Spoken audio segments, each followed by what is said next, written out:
Alors, je suis en compagnie d'Adrien Barbès de Vitres.net chez un client. D'ailleurs, on va pouvoir voir comment ça fonctionne un peu, cette chose-là.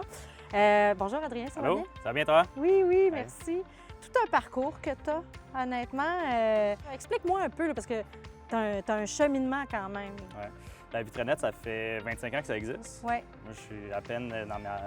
j'ai passé 25 ans, mais de peu. Oui. Fait que j'étais pas là quand ça a débuté. C'est Pierre-Luc qui est encore associé avec moi aujourd'hui, qui est parti de la compagnie. Puis auparavant, c'était des franchises étudiantes. Donc, on prenait des étudiants, on leur montrait comment démarrer leur entreprise. Puis moi-même, quand j'étais au cégep, j'ai commencé en étant étudiant franchisé dans le coin de Mont-Saint-Hilaire. exactement, Oui. fait dans le coin ici. Puis ça se passait bien, fait qu'ils m'ont offert par la suite de monter dans l'entreprise peu à peu. J'ai aidé d'autres étudiants à partir de leur compagnie, parce que je suis devenu directeur à la fin de mon bac au HEC à Montréal. Puis dernièrement, avec la COVID, on a beaucoup changé le modèle d'affaires. J'imagine qu'on va en parler. Puis Oui. à ce moment-là, je suis devenu associé avec Pierre-Luc, donc il m'a donné son vote de confiance. Puis je suis rendu propriétaire avec lui de la compagnie. De la compagnie? Oui. Parce que tout le monde connaît ça, cette compagnie-là, pour vrai. Qui n'a pas fait affaire avec cette entreprise-là? C'est parce que ça a changé. Maintenant, vous nettoyez des vitres. C'est quoi exactement tous les services que vous offrez présentement? On parlera de... Oui, nous, Vitres.net, on fait lavage de vitres, gouttière, lavage pression.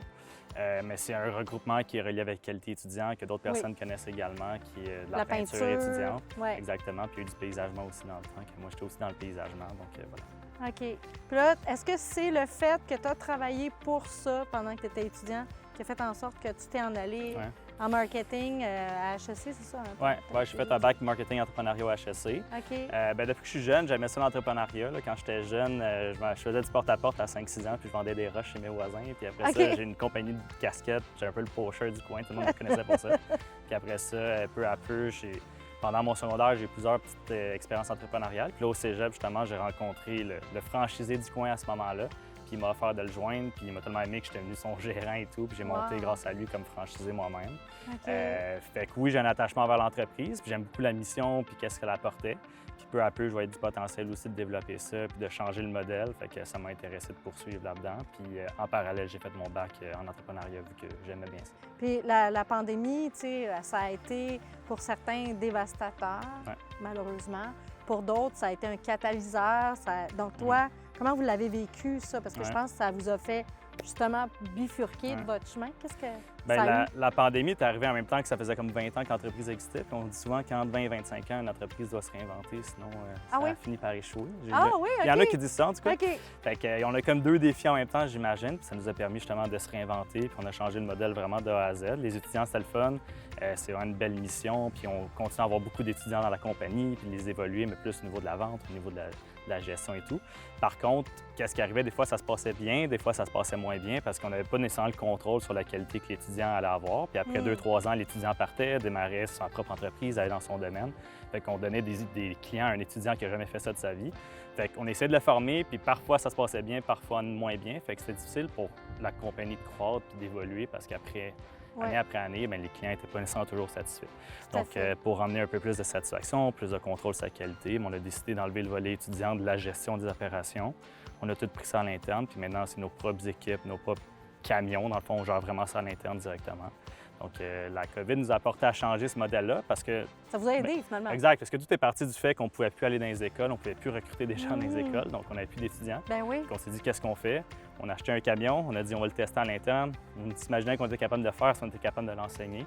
C'est ce qu'on a fait, ça s'est bien passé. Fait qu'année 1, 2020, on a fait de la première année juste dans le coin de Montréal avec nos propres camions. Année 2, 2021, on a fait le rang dans le Grand Montréal, donc de Saint-Hyacinthe jusqu'à...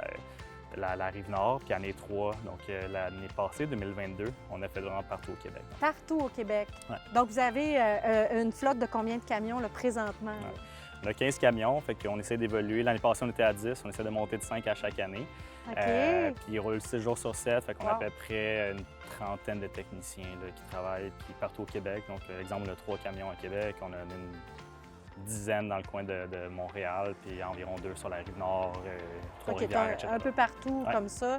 Puis vous prévoyez prendre de l'expansion à chaque année comme ça? Oui, puis on est en pleine expansion. Fait que, comme je dis, on essaie de viser 5 camions pour ne pas croître trop vite non plus. Mais on croît beaucoup aussi au niveau... On a changé beaucoup d'industrie en changeant de modèle d'affaires puis en enlevant les étudiants de la gestion, de plus en plus de clients commerciaux.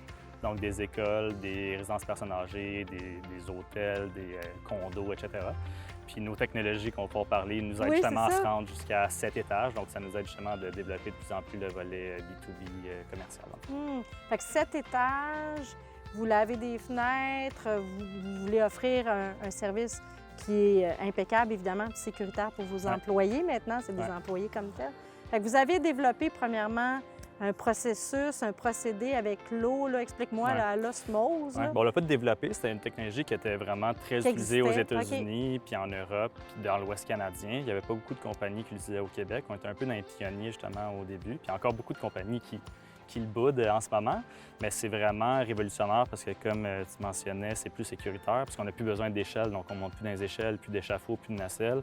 C'est plus écologique également parce qu'on n'utilise plus de produits chimiques ni rien. Tout est fait vraiment juste avec de l'eau. Puis finalement, dans le fond, c'est plus efficace aussi. Donc, ça nous aide à avoir un prix, dans le fond, pour nos clients de ce côté-là. Puis oui, on ne va pas le regarder, mais en gros, c'est on prend l'eau de l'aqueduc, on vient le purifier. Fait qu'on va enlever les sels et les minéraux qui se trouvent dans l'eau.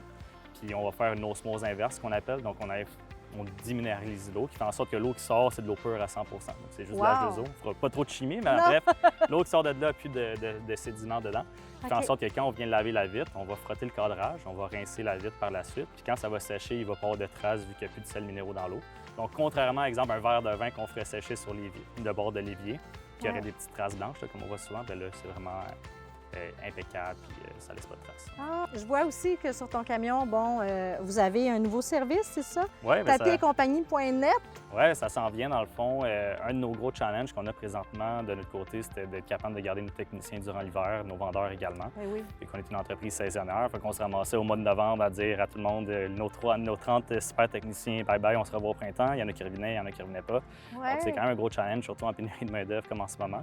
Fait que là, on regarde pour ajouter un service justement qui va être aussi bon pour le commercial que pour le résidentiel. Donc, tout ce qui est nettoyage de tapis, divan, matelas.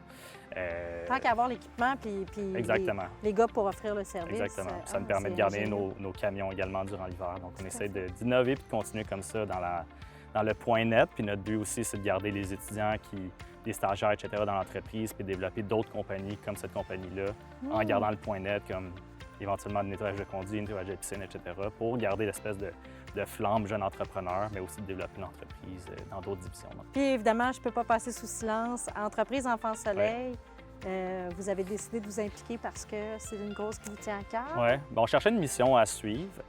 Puis justement, on a une nouvelle mission qu'on s'est dit dans notre entreprise, c'est vraiment de redonner aux gens. Donc autant aux clients, on redonne parce que leurs maisons sont propres, sont contents. Nos employés, on essaie d'avoir des belles conditions, des semaines de 4 jours, des salaires très avantageux, pourboire, bonus, etc. Puis on cherchait justement une cause qui allait suivre un peu cette mentalité-là. Donc on redonne justement comme une entreprise Enfants Soleil pour les enfants malades du Québec, pour la cause dans le fond, pour qu'ils aient accès à des meilleurs milieux dans le fond de santé. Donc voilà, puis on redonne un montant à chaque contrat tout simplement. Bien, toutes mes félicitations, vraiment. En terminant, ça serait quoi pour toi ta plus grande fierté par rapport à toute cette aventure-là? Tu es tout jeune encore, mais... Oui. Bien, peut-être ça suit un peu mon âge. Je pense que je suis quand même fier du parcours que j'ai eu, de voir ce qu'on est, puis de voir que la compagnie a encore beaucoup de potentiel. Puis partout où est-ce que je vais, il y a des vitres partout, donc je vois qu'il y a encore beaucoup de potentiel.